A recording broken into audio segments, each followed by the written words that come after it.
6 months after the attack on Pearl Harbor, the Imperial Japanese Navy was on a roll, dominating the Pacific.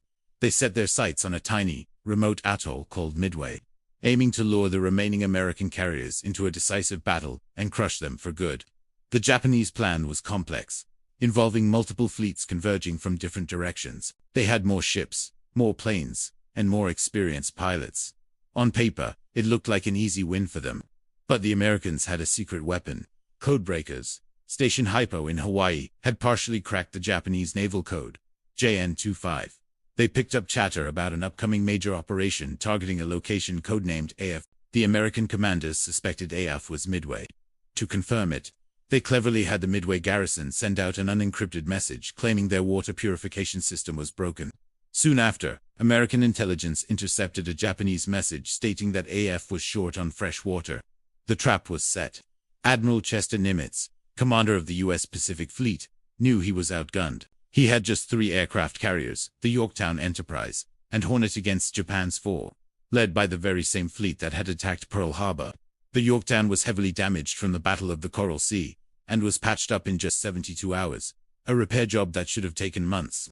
Nimitz placed his carriers in the perfect ambush position, northeast of Midway, lying in wait. On the morning of June 4, 1942, the Japanese launched their first airstrike on Midway Island. As their planes were returning to rearm, American scout planes spotted the Japanese fleet. The first waves of American torpedo bombers went in low and slow. They were sitting ducks, and nearly all of them were shot down without scoring a single hit. But their sacrifice was not in vain. They drew the Japanese fighter cover down to sea level, leaving the Japanese carriers completely exposed from above. Just as the Japanese were preparing a second, devastating strike, American dive bombers from the Enterprise and Yorktown appeared like ghosts in the sky. Within 5 fateful minutes, they rained bombs down on the Japanese carriers Akagi Kaga and Soryu.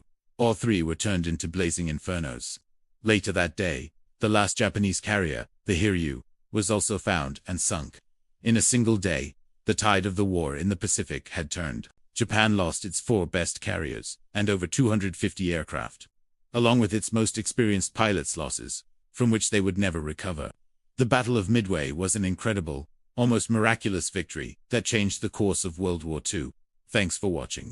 If you found this piece of history fascinating, be sure to hit that like button and subscribe for more stories. See you next time.